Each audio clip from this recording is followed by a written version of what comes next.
Hello guys, video കുറച്ച് late ആയി പോയി. തിരുവാതിര കളിക്കാൻ പോയി ഞാൻ ആ വഴി അങ്ങ് പോയെന്ന് വിചാരിച്ചു, പോയില്ല കേട്ടോ. ഹോസ്റ്റൽ തിരുവോണത്തിന് അത്തപ്പൂ ഇടാൻ ഏറ്റത് ഞാനായിരുന്നു. അതുകൊണ്ട് തന്നെ രാവിലെ തന്നെ കുളിച്ച് റെഡി ആയിട്ട് വരയ്ക്കാൻ വേണ്ടി ഞാൻ ഇറങ്ങിയിട്ടുണ്ടായിരുന്നു കേട്ടോ. ഞാൻ വരച്ച അത്തപ്പൂല് എല്ലാവരും സെറ്റാക്കി വന്നപ്പോഴത്തേക്ക് ഈ ഒരു ഫൈനൽ ലുക്ക് കിട്ടും ഞാൻ ഒട്ടും പ്രതീക്ഷയല്ല.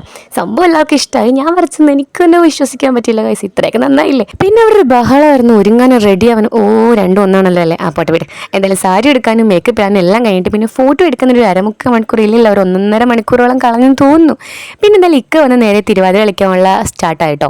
എന്തായാലും ഹോസ്റ്റലല്ലേ, ഇവരൊക്കെ ജസ്റ്റ് ഫ്രണ്ട്സ് അല്ലേ എന്ന് ചോദിച്ചാൽ ചിലപ്പോഴൊക്കെ ഞങ്ങളൊരു ഫാമിലി ആയിട്ട് മാറാറുണ്ട്. ഹോസ്റ്റൽ മേറ്റ്സിന് എന്താ ഫാമിലി ആവാൻ പറ്റില്ലേ? പറ്റും. ഇപ്പം എന്തായാലും ഞങ്ങളൊരു ഫാമിലി പോലെയാണ്. ഒരു family Onam celebration at hostel. പിന്നെ തിരുവാതിര ഞങ്ങൾ വിചാരിച്ചത്ര കുളമായിട്ടൊന്നുമില്ല കേട്ടോ. എന്തായാലും ഈ വീഡിയോ ഞാൻ പാട്ടിട്ട് അപ്ലോഡ് ചെയ്യുന്നില്ല, കാരണം ചിലപ്പോൾ കോപ്പറേറ്റ് പോകുന്നു പോകും. അതുകൊണ്ട് ഇൻസ്റ്റാഗ്രാമിൽ സ്റ്റോറി ആയിട്ട് അപ്ലോഡ് ചെയ്യുന്നുണ്ട്. ജസ്റ്റ് ഹൈലൈറ്റ് ആക്കിയേക്കാം, കാണാൻ പറ്റുമെന്ന് കണ്ടു നോക്കിയേക്ക്. പിന്നെ ഞങ്ങളുടെ സദ്യ അതും കലക്കിയിട്ടുണ്ടായിരുന്നു. പിന്നെ അങ്ങോട്ട് ഞങ്ങളുടെ പരിപാടിയുടെ തുടക്കമായിരുന്നു. എൻ്റെ ഒരു പ്രത്യേക സിറ്റുവേഷൻ കാരണം എനിക്ക് ഇതിലൊന്നും പങ്കെടുക്കാൻ പറ്റില്ല. എനിക്ക് വേറെ അടുത്ത് പോകേണ്ടി വന്നിട്ടുണ്ടായിരുന്നു കേട്ടോ. ബിസ്ക്കറ്റ് കടി, കുപ്പിയിൽ വെള്ളം നിറയ്ക്കൽ, സുന്ദരിക്ക് പൊട്ടുതടൽ, നാരങ്ങ സ്പൂണ്, കസേര കളി, ബലൂൺ ഊതി വീർപ്പിച്ച് പൊട്ടിക്കൽ, അങ്ങനെ തുടങ്ങി എല്ലാ കളികളും ഉണ്ടായിരുന്നു.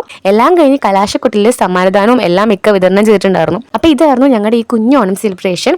ഇത്രേ ഉള്ളൂ ഗൈസ്. അപ്പോൾ ഓണം കഴിഞ്ഞെങ്കിലും എല്ലാവർക്കും ഇരിക്കട്ടെ ഒരു ഹാപ്പി ഓണം.